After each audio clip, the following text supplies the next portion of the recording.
My son and his wife went on a trip, leaving me to care for her mother, who was in a coma after an accident.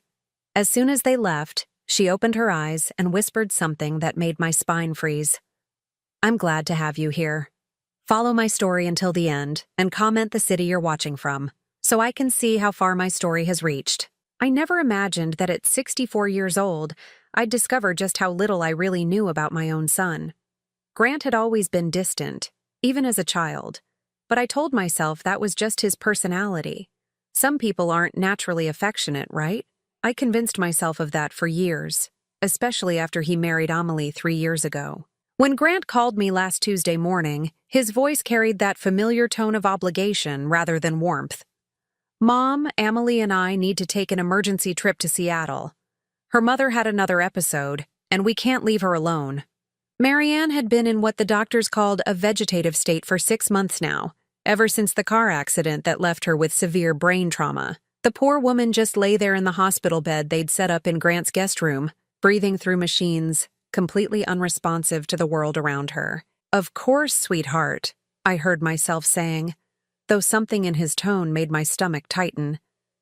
"How long will you be gone?" "Just 4 days, maybe 5. There was a pause. Then he added, "The nurse will come by twice a day to check her vitals and adjust her medications. You just need to be there in case of emergencies." I should have asked more questions. I should have wondered why they couldn't hire a full-time caregiver if Marianne needed constant supervision. But I was so grateful that my son needed me for something, anything, that I ignored the warning bells in my head. Thursday morning, I arrived at Grant's house in Riverside with my small overnight bag.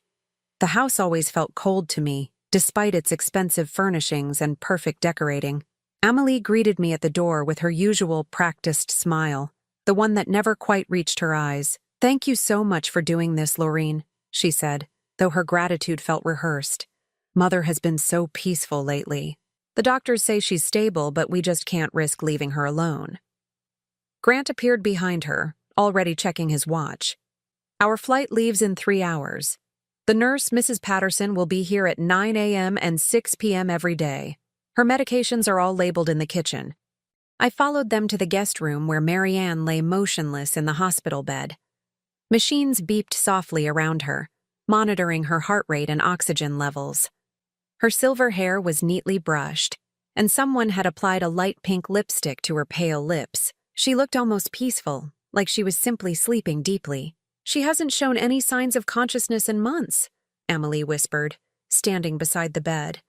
"Sometimes I talk to her, hoping she can hear me, but the doctors say there's probably no awareness left." Something about the way she said it made me look at her more carefully. There was something cold in her expression as she stared down at her mother, something that didn't match the concern in her voice. Grant kissed my cheek quickly, a perfunctory gesture. "We'll call tonight to check in. Emergency numbers are on the refrigerator." And then they were gone, their designer luggage rolling across the marble foyer, the front door closing with a soft click that somehow sounded final. I stood in the hallway for a moment, listening to the house settle around me. The silence was heavy, broken only by the steady beeping from Marianne's room. I walked back to check on her, adjusting the blanket that had shifted slightly when I leaned over to smooth her hair. That's when it happened. The moment my fingers touched her forehead, Marianne's eyes snapped open. I gasped, stumbling backward, my heart hammering against my ribs. Her blue eyes, clear and alert, locked onto mine with an intensity that made my breath catch in my throat. "Thank God," she whispered, her voice hoarse but unmistakably conscious. I was beginning to think they'd never leave. I felt the blood drain from my face. "Marianne, you're awake?" She struggled to sit up slightly, wincing as she did. "Help me, please. I've been lying still for so long my muscles are cramping."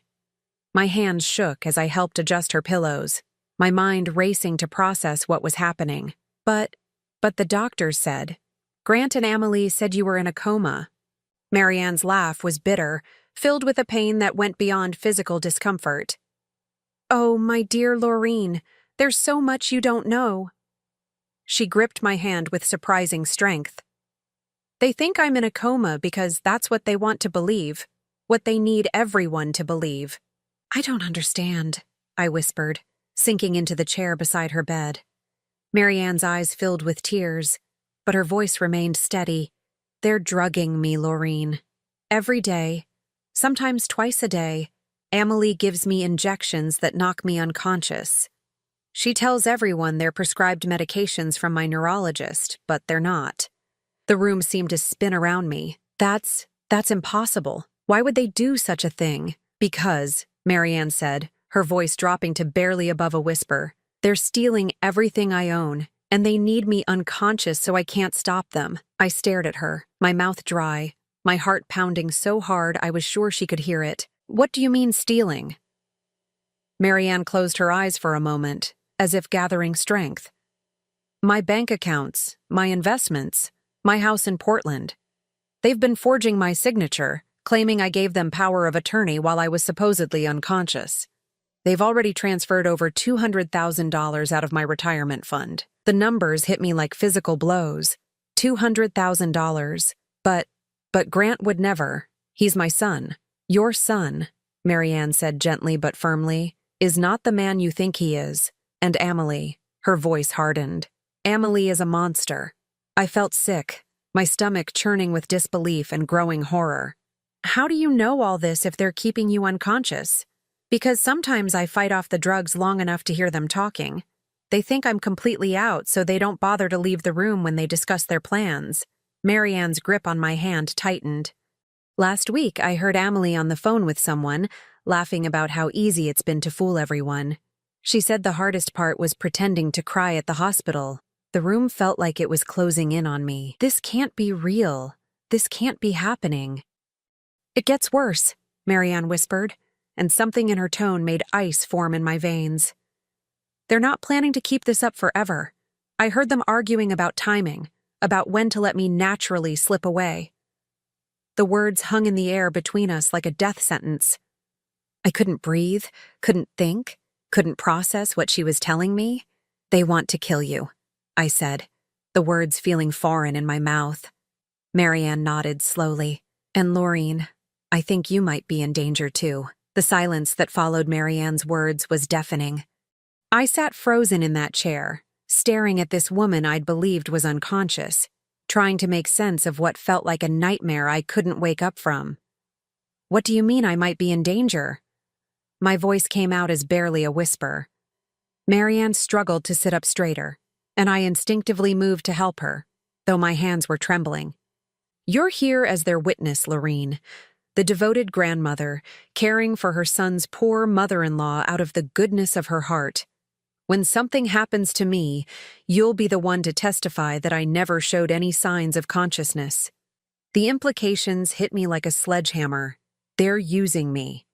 They're using both of us. Marianne's voice carried decades of pain and betrayal. But you still have a chance to walk away from this. I don't. I stood up abruptly, pacing to the window. The suburban street looked so normal, so peaceful. Children playing on lawns, neighbors walking their dogs. How could such evil exist in a world that looked so ordinary? Tell me everything, I said, turning back to her. From the beginning. Marianne took a shaky breath. The car accident was real. I was unconscious for about a week in the hospital, but when I started to wake up, when the doctors were talking about recovery and rehabilitation, Amelie convinced them I was having setbacks. She said I was agitated, confused, sometimes violent. Were you? No, but she was there for every medical consultation, playing the devoted daughter. She had them believing that moving me home for palliative care was the most compassionate option. Marianne's laugh was hollow. The doctors thought they were helping a family avoid prolonged suffering. I sank back into the chair, my legs too weak to support me. And Grant? Does he know what she's doing? Marianne's expression darkened. Oh, he knows. He's the one who suggested the forgery scheme. Amelie handles the medical manipulation, but Grant is the mastermind behind the financial fraud. The word fraud made my stomach lurch. My son, the boy I'd raised, sung lullabies to, worried about through every scraped knee and broken heart, was a criminal. How long has this been going on? The drugging started about 3 months ago. At first, it was just mild sedatives, supposedly to help with my agitation. But gradually, the doses got stronger. Some days I'd be unconscious for 18 hours straight. Marianne's voice grew stronger as she spoke, as if sharing the truth was giving her back her power. The financial transfers started right after they brought me home from the hospital. Small amounts at first, just a few thousand here and there, but once they realized how easy it was, they got greedy. How much have they stolen? As of last month, when I was conscious long enough to overhear a phone call, they'd moved nearly $400,000 from my various accounts. My house in Portland is up for sale, though I never signed any papers. They forged my signature using some legal loophole about incapacitated family members. $400,000. The number made me dizzy. I thought about Grant's expensive car, the renovations they'd done to this house, Amelie's designer clothes and jewelry. I'd assumed Grant's consulting business was doing well, but now, the nurse that comes twice a day, I said suddenly. Mrs. Patterson, is she part of this? Marianne shook her head. No, she's legitimate. But Amelie times the injections perfectly. She gives me the strongest dose about an hour before each nursing visit. Mrs. Patterson has never seen me anything but unconscious. What about the machines? The monitors? They're real, but they're not connected to any hospital system. They're just monitoring basic vital signs. As long as my heart is beating and I'm breathing, everything looks normal to anyone who doesn't know what to look for.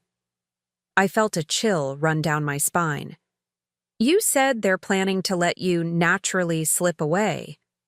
What does that mean? Marianne was quiet for a long moment, and when she spoke, her voice was steady despite the tears in her eyes.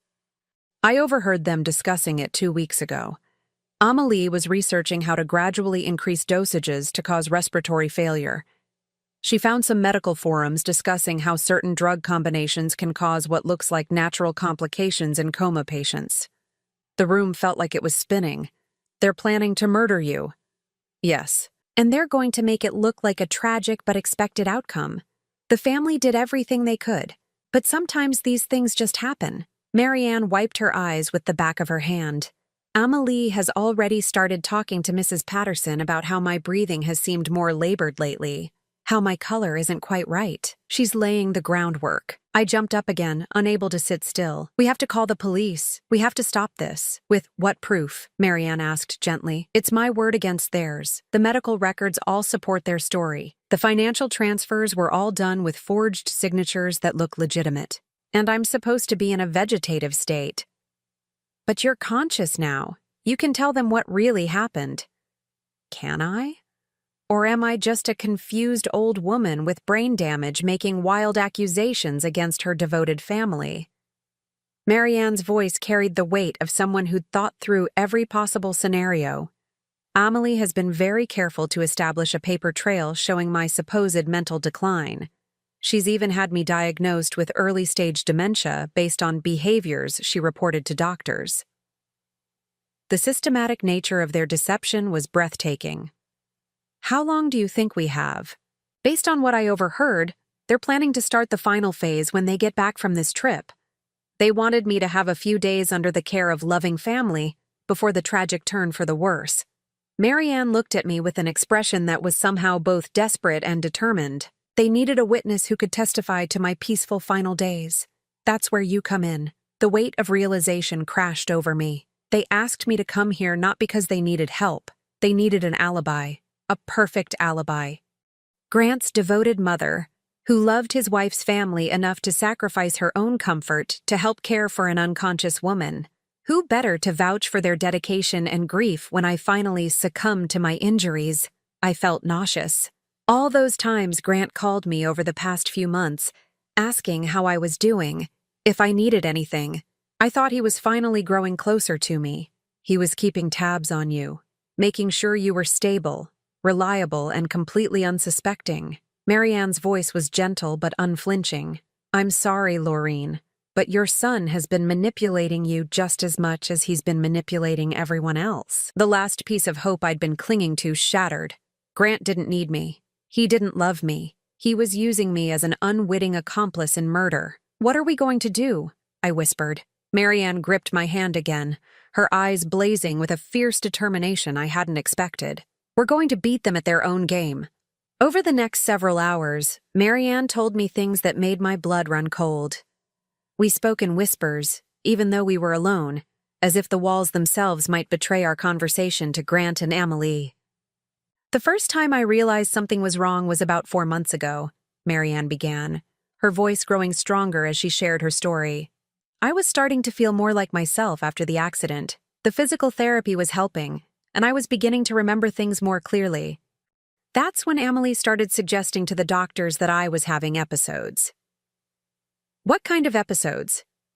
According to her, I would become violent when she tried to help me with basic tasks. She said I didn't recognize her, that I would scream and try to hit her.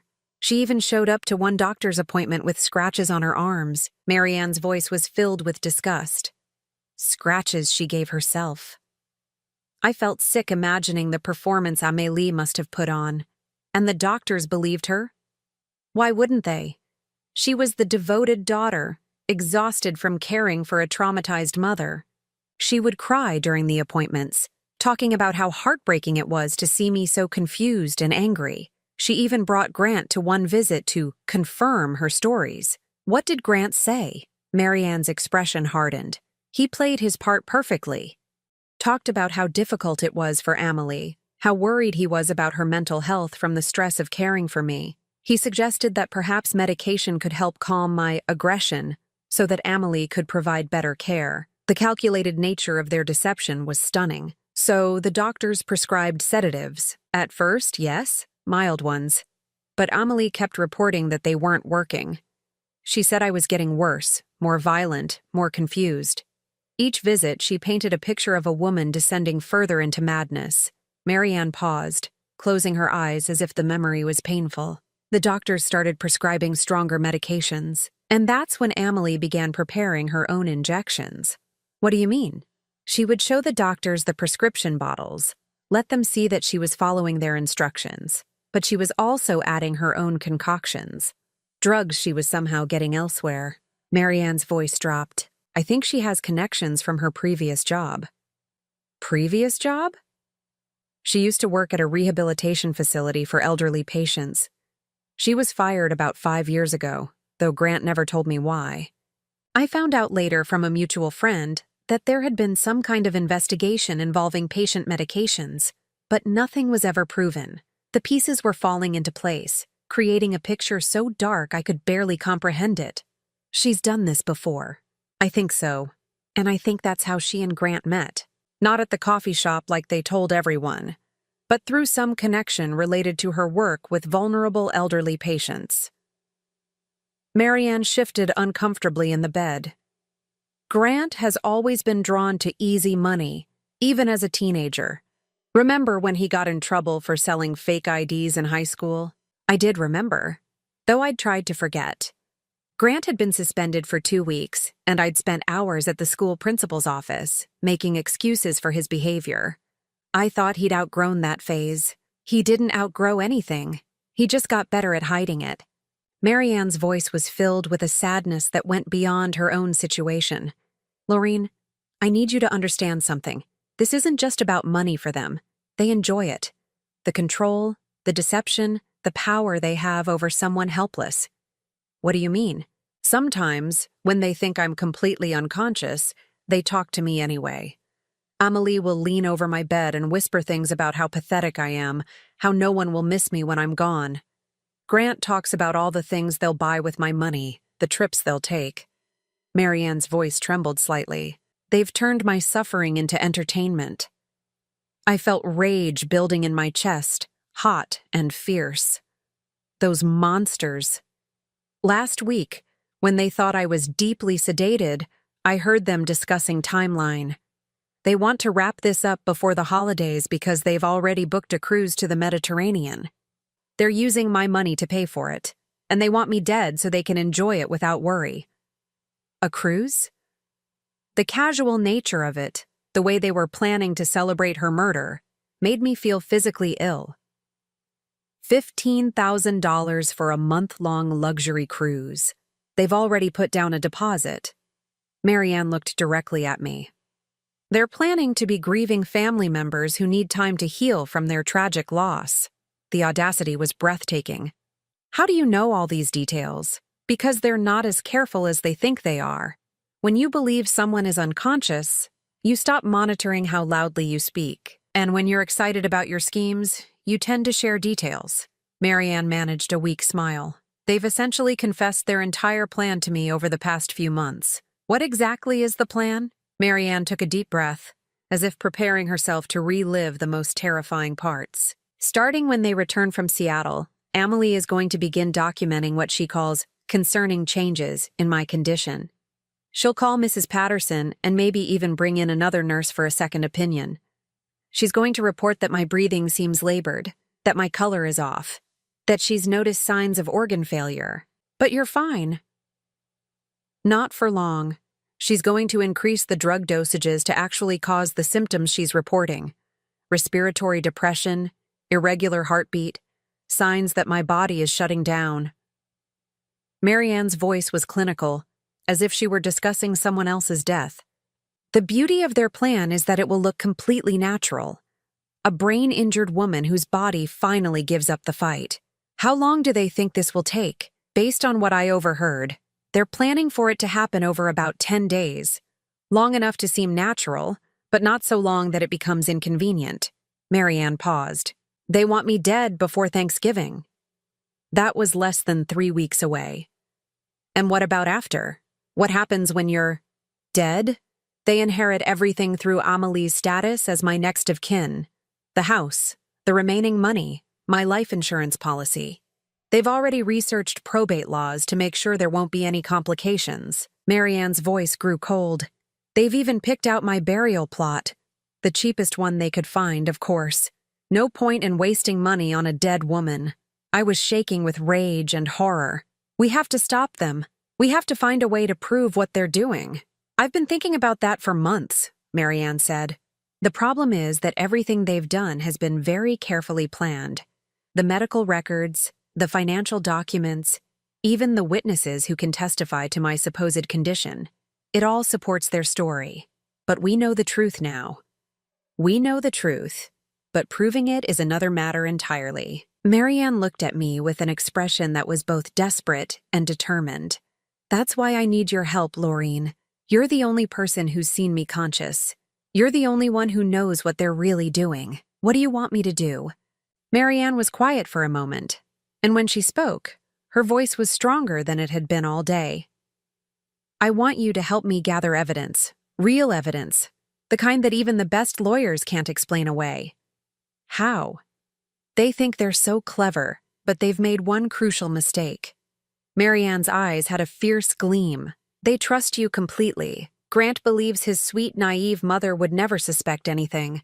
He thinks you're the perfect witness because you're too innocent to see what's really happening. So we use that. Exactly. Over the next few days before they return, I need you to help me find proof of what they've been doing. Bank records, medication bottles, anything that shows the truth about their scheme. Marianne gripped my hand tightly. And when they come back and start the final phase of their plan, we'll be ready for them. What if they suspect something? What if they realize you're conscious? Marianne smiled, and for the first time since this nightmare began, I saw hope in her expression.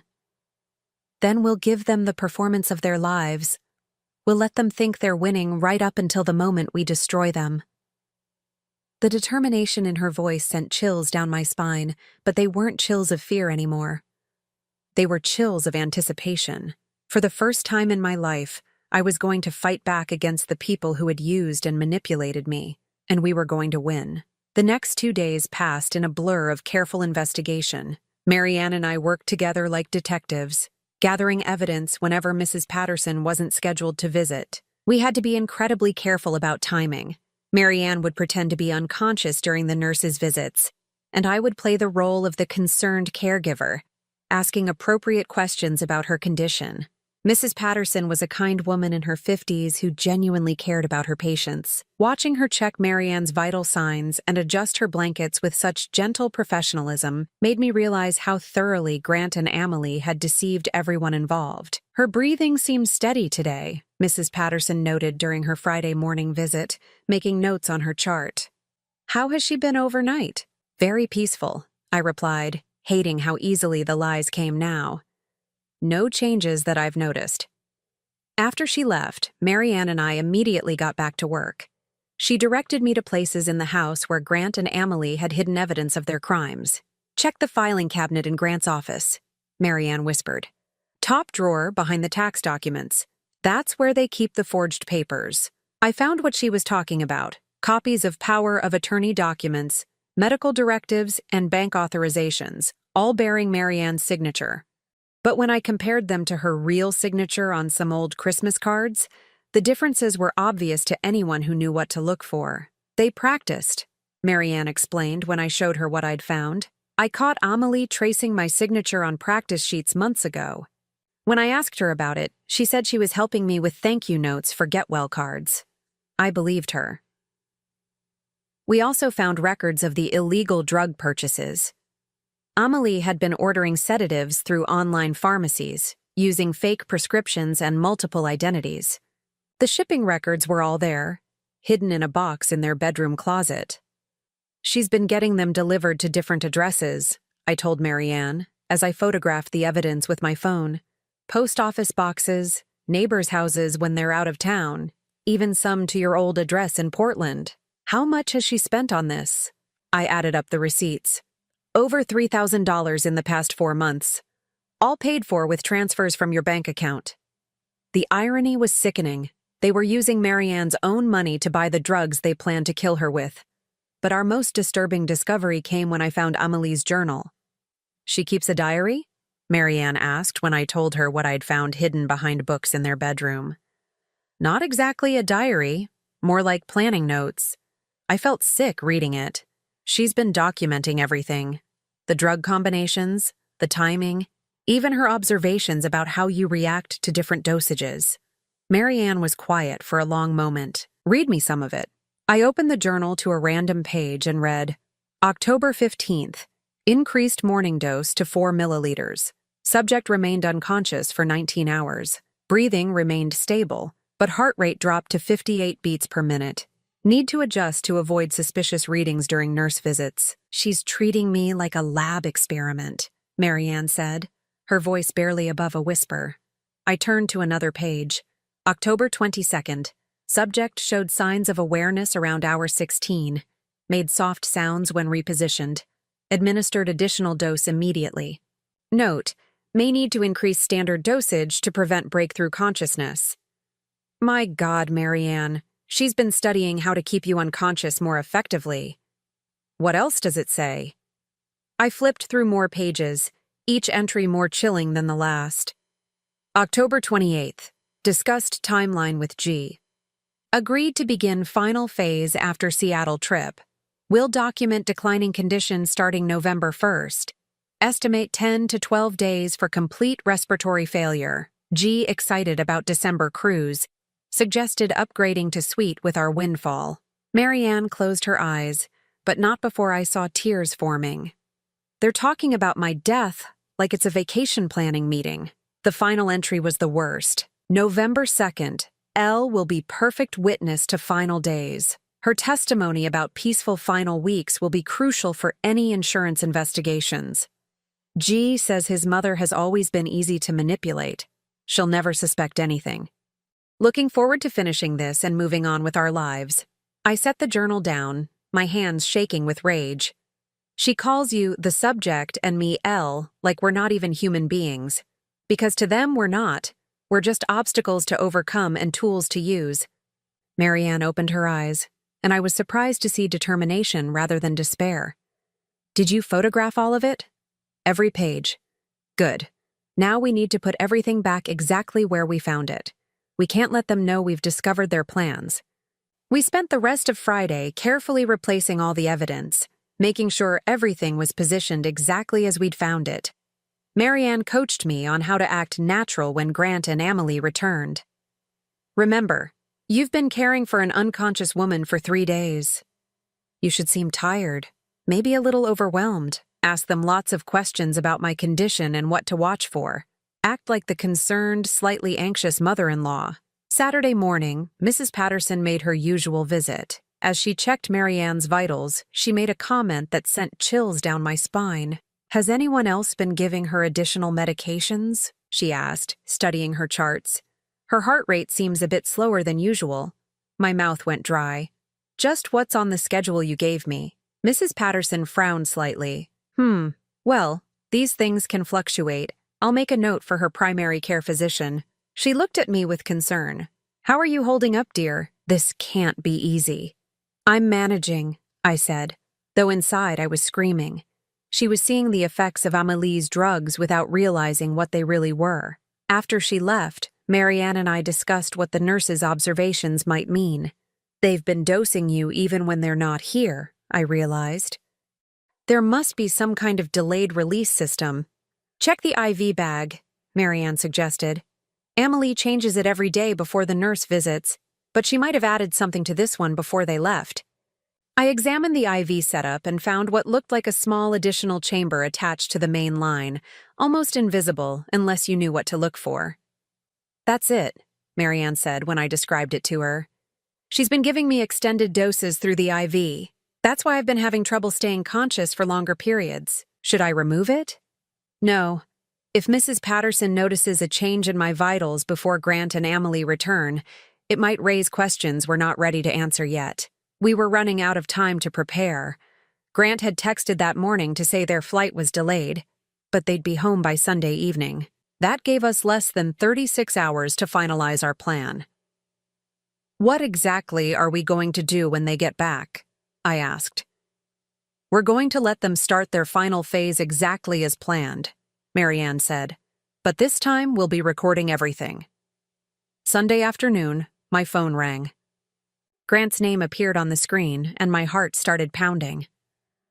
"Hi, sweetheart," I answered, forcing my voice to sound normal. "Mom, change of plans.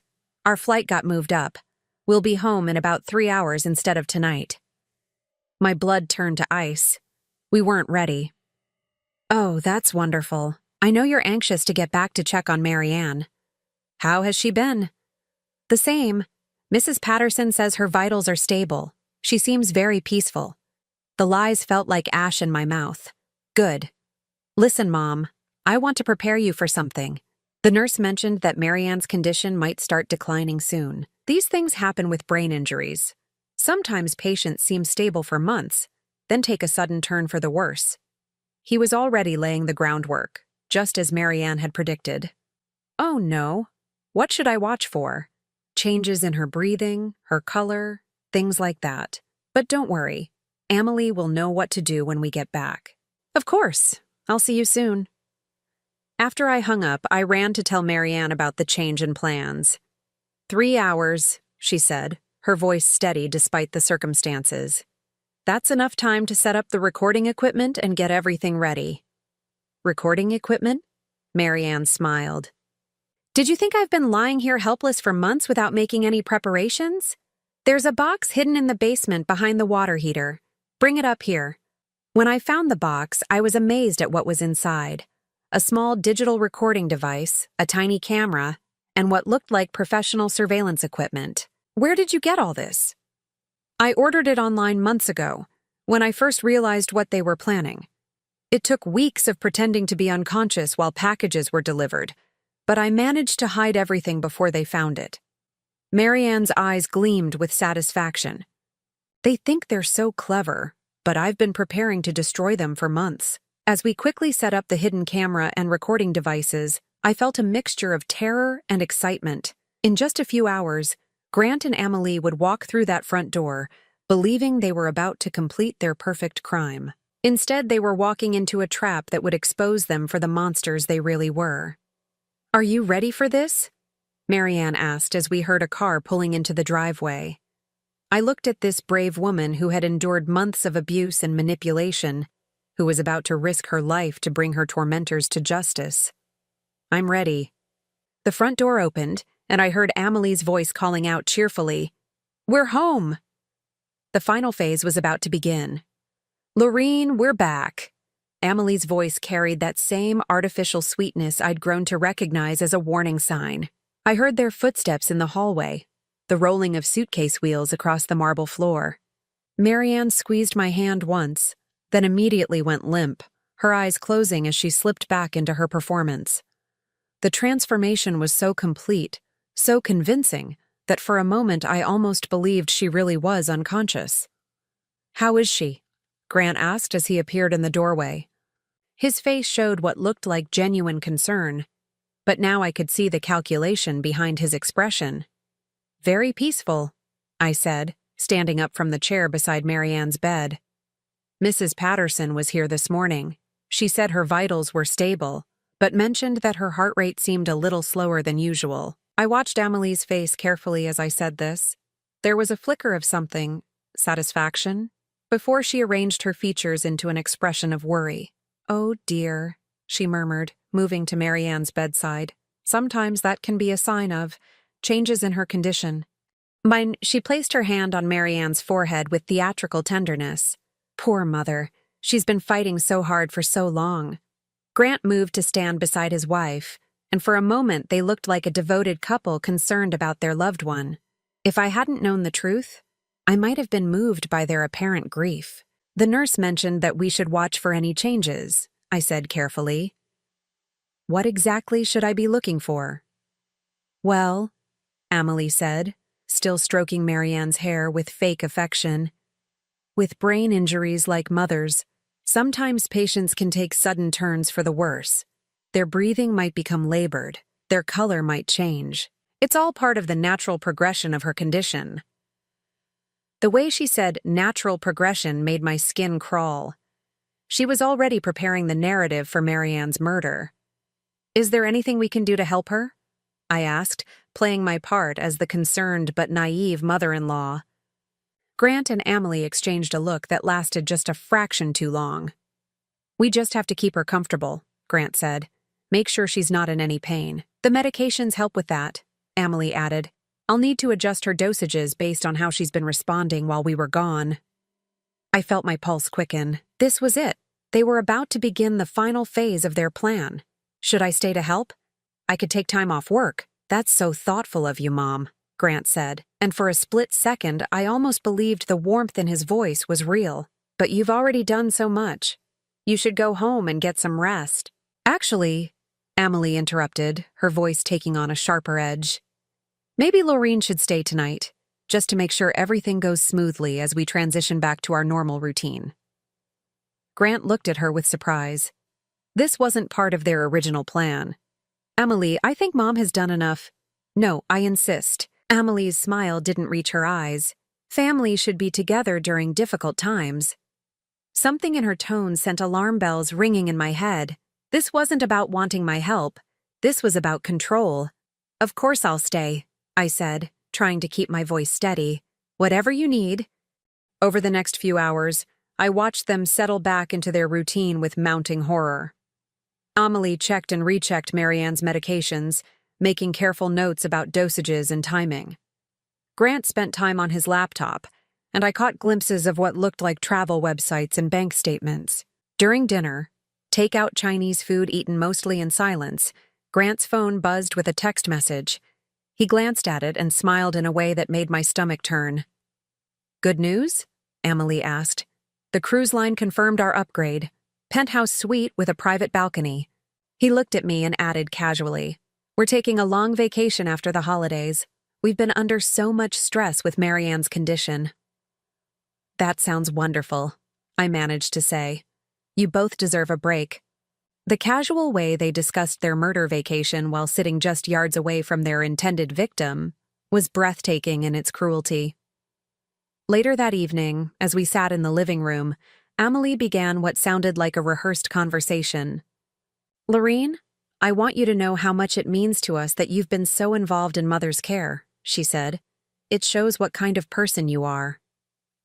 "She's always been dependable," Grant added, reaching over to pat my hand. "Even when I was growing up, Mom was always there when we needed her." The irony of his words wasn't lost on me. I had been there when he needed me, to provide alibis for his crimes. "I just want to help," I said softly. "You have helped. More than you know." Amelie's voice dropped to a more serious tone. but I need to prepare you for what might happen over the next few days. The doctors have warned us that Mother's condition could deteriorate quickly. What do you mean? Grant leaned forward, his expression grave. Sometimes with brain injuries, patients seem stable for months, then suddenly take a turn. Their body systems start failing one by one. It's heartbreaking, Amelie added, dabbing at her eyes with a tissue. But it's also a blessing in a way. Mother won't suffer much longer. They were so convincing, so practiced in their deception.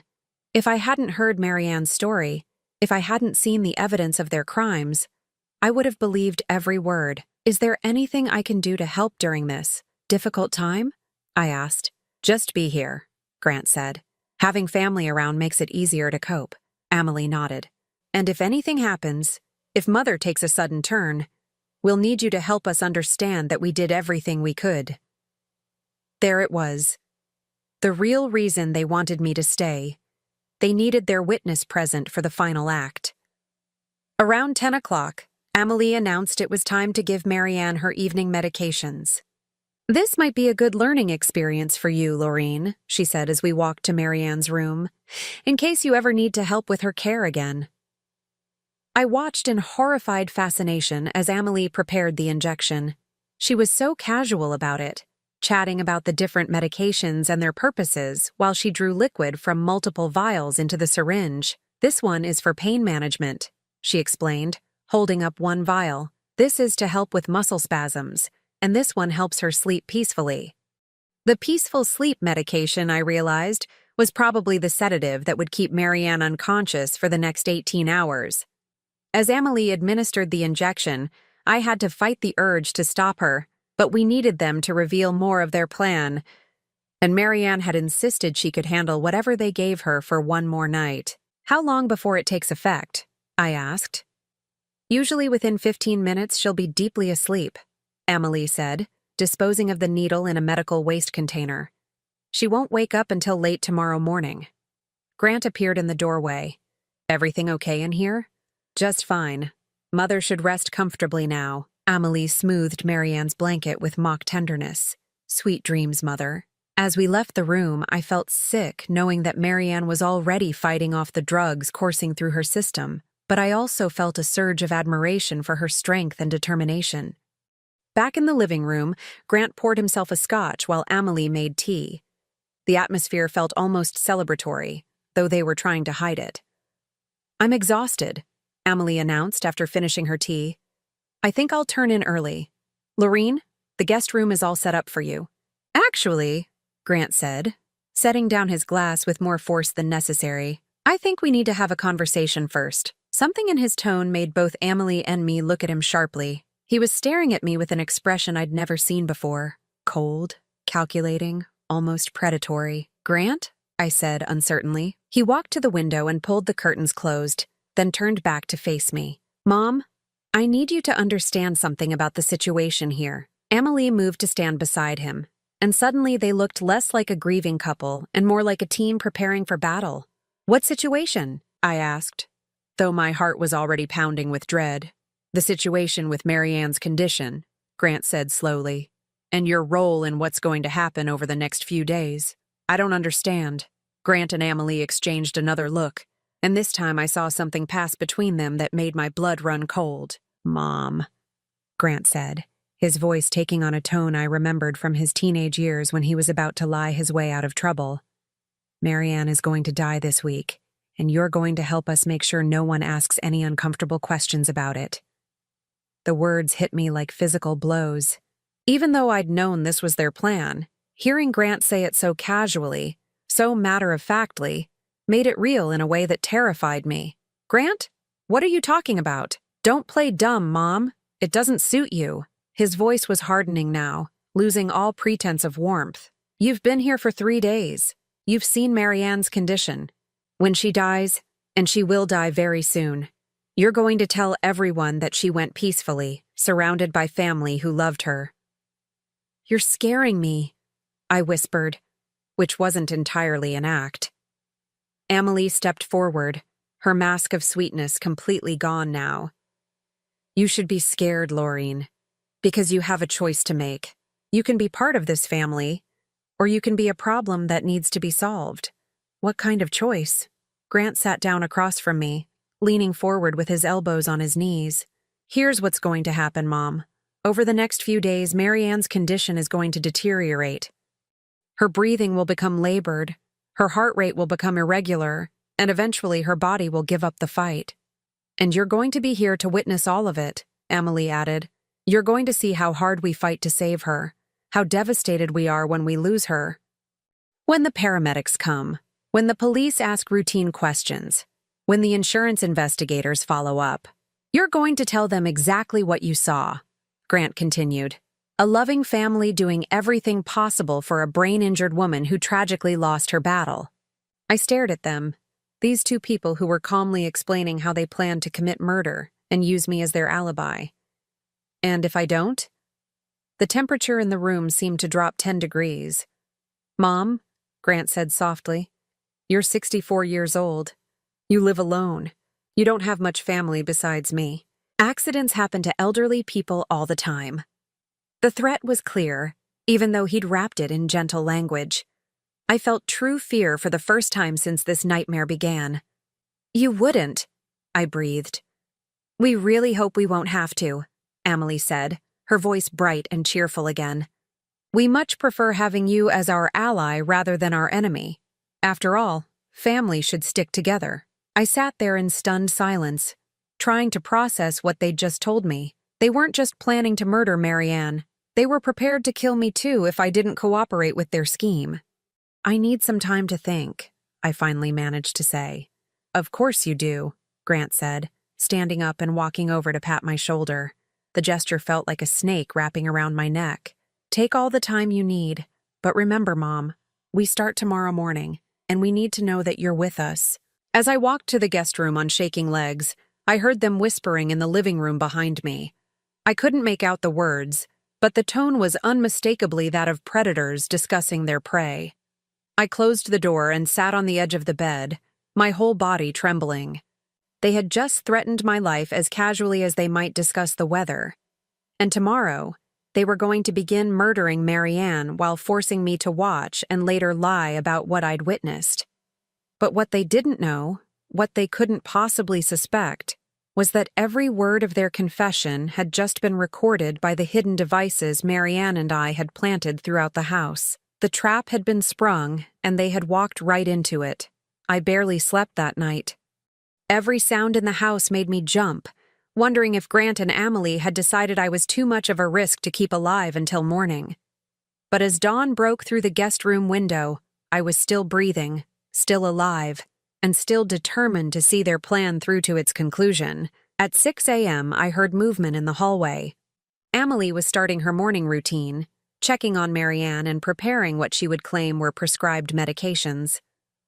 I lay still, listening to her soft footsteps and quiet humming, amazed at how normal she could sound while preparing to commit murder. Around 7, Grant knocked softly on my door. Mom, are you awake?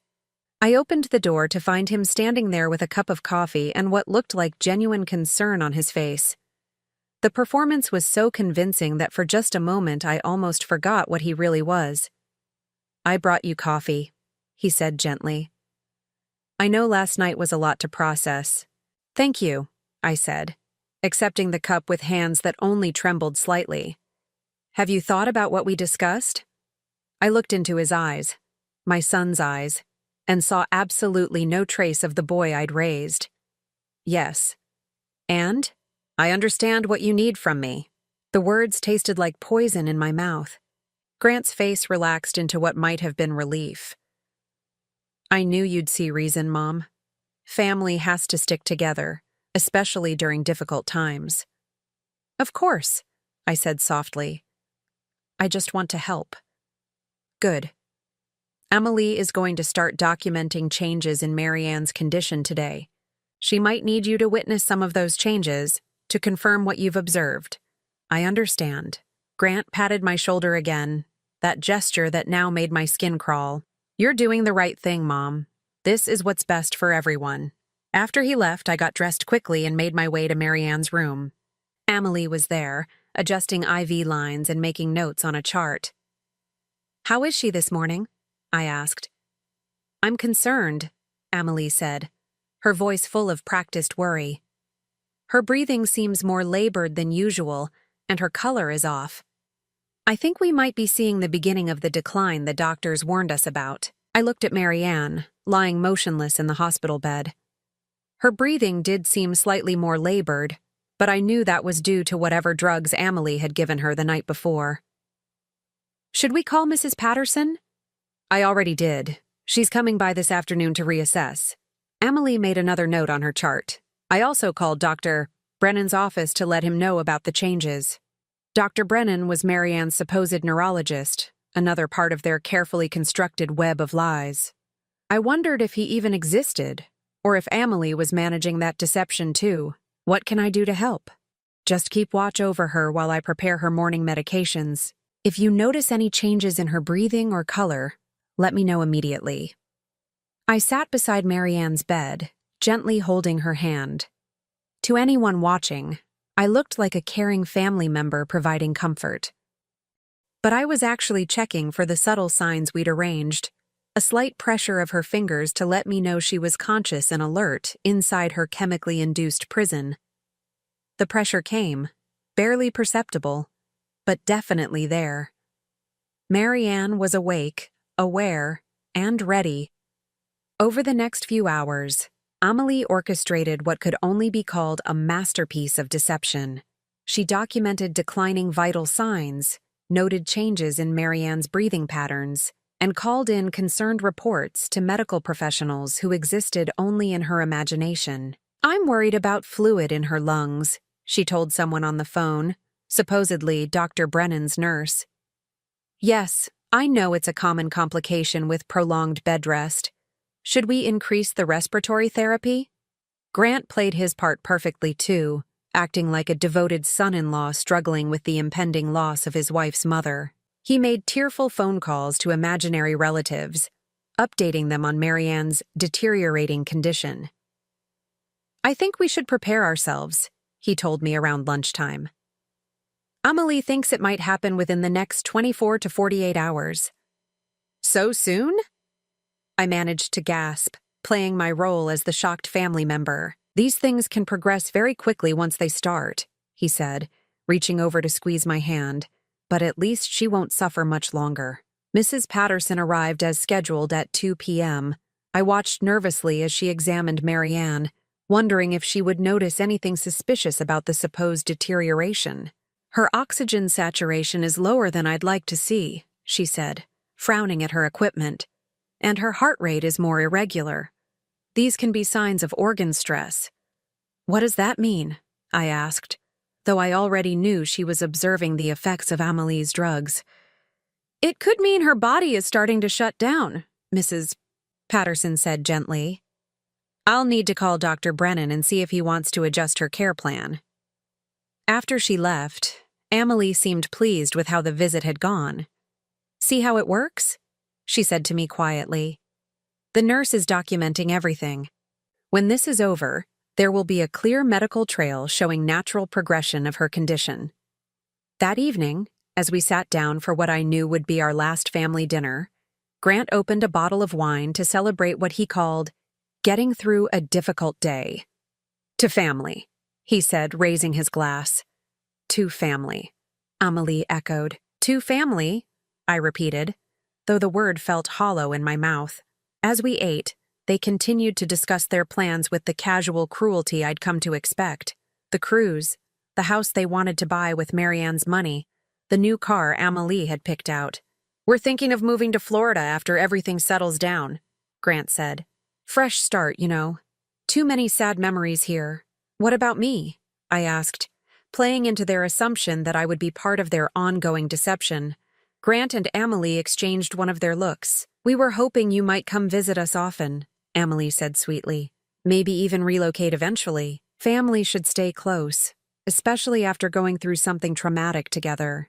They wanted to keep me close where they could monitor me, make sure I never decided to tell the truth about what I'd witnessed. That sounds wonderful, I said, smiling at them both. Around 9 p.m., Amelie announced it was time for Marianne's evening medications. "This might be the last dose we give her," she said quietly. "I'm going to increase the respiratory suppressants. If her body is already struggling, this should ease her transition."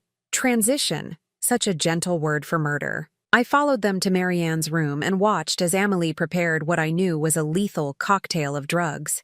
She was more careful this time, measuring precise amounts and making detailed notes about dosages.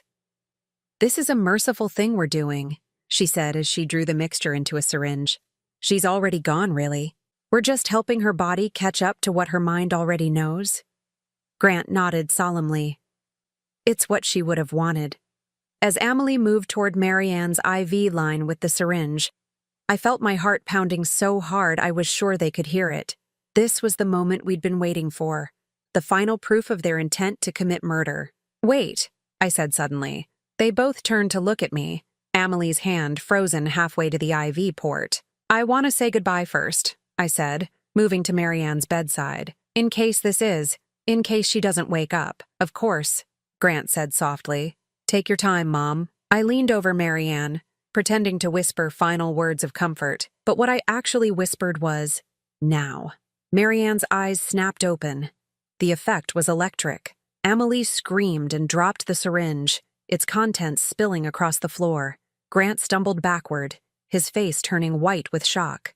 "Hello, Amelie," Marianne said, her voice clear and strong as she sat up in bed. "Surprised to see me awake?"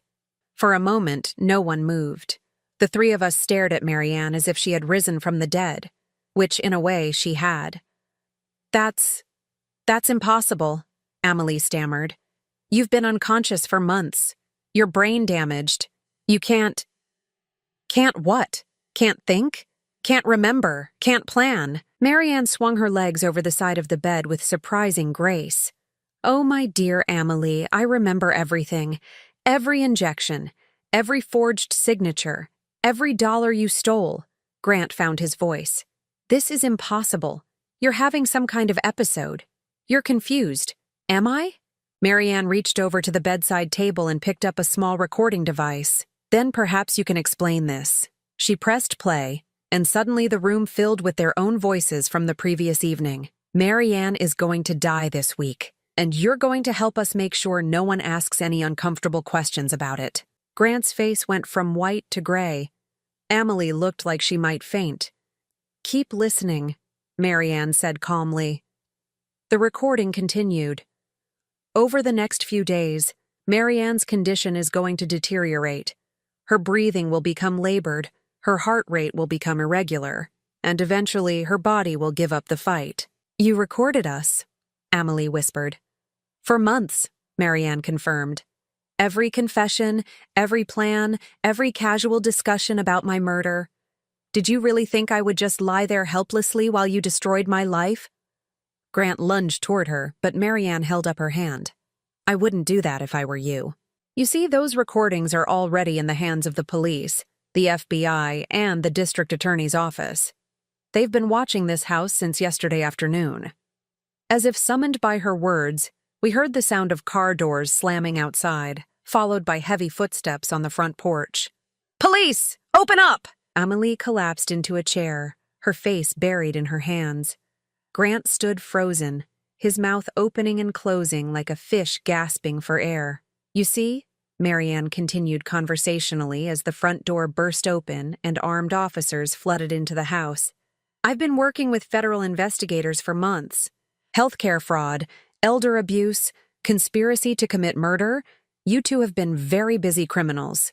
The officers appeared in the doorway, weapons drawn. "Nobody move! Hands where we can see them!" Grant and Amelie were handcuffed and read their rights while I watched in amazement. The nightmare was finally over. As they were led away, Grant looked back at me with something like betrayal in his eyes. "Mom, how could you do this to your own son?" I stared at him, this stranger who had never really been my child, and felt nothing but relief. "You're not my son," I said quietly. "My son died a long time ago. You're just a criminal who happens to share my DNA." After the police left with their prisoners, Marianne and I sat in the quiet kitchen, drinking tea and processing what had just happened. "How long have you been planning this?" I asked. from the moment I realized what they were doing. I contacted the FBI through a lawyer friend, and we've been building the case ever since. Marianne smiled. They needed evidence of intent to commit murder. Your presence here as their intended witness was the final piece we needed. What happens now? Now they go to prison for a very long time. Healthcare fraud alone carries a 20-year sentence. Add in the elder abuse, the theft, the conspiracy to commit murder. Marianne shrugged. They'll be old before they see freedom again. And the money they stole? Already recovered and returned to my accounts. The FBI had been tracking every transaction. Marianne reached across the table and squeezed my hand. Lorene, I can never thank you enough. Without your help, they would have gotten away with it. I thought about that, about how close they had come to the perfect crime. If I hadn't been there to witness Marianne's awakening, if I hadn't been brave enough to help her gather evidence, Grant and Amelie would be planning their cruise vacation while Marianne lay in a grave. What will you do now? I asked. Live, Marianne said simply. For the first time in months, I can actually live without fear. And you? I considered the question. At 64, I was starting completely over. No son, no family obligations, no one to please or worry about except myself. I think I might travel, I said, surprising myself with the words. I've always wanted to see Ireland. Marianne's eyes lit up. I've always wanted to see Ireland too. Perhaps we could go together. The idea sent a warm feeling through my chest. The first genuinely happy emotion I'd felt in months. I'd like that very much. 6 months later, Marianne and I stood on the cliffs of Moher, watching the Atlantic Ocean crash against the rocks below. The wind whipped our hair around our faces, and we laughed like schoolgirls as we struggled to take selfies with the dramatic coastline behind us. Grant and Amelie had both been sentenced to 25 years in federal prison. The trial had been a media sensation, with headlines about the son and daughter-in-law who tried to murder an elderly woman for her inheritance. I'd testified at their sentencing hearing, looking both of them in the eye as I described the terror and betrayal I'd felt when they threatened my life. Neither of them had shown any remorse. Even facing decades in prison, they maintained they were the victims of an elaborate setup. But justice had been served, and more importantly, Marianne and I had found something neither of us expected. Friendship, freedom, and a second chance at happiness. As we walked back toward our rental car, Marianne linked her arm through mine. Where to next? She asked. I smiled, feeling lighter and more alive than I had in years. Anywhere we want. And for the first time in my life, that was exactly true. Now I'm curious about you, who listened to my story. What would you do if you were in my place? Have you ever been through something similar? Comment below. And meanwhile, I'm leaving on the final screen 2 other stories that are channel favorites, and they will definitely surprise you. Thank you for watching until here.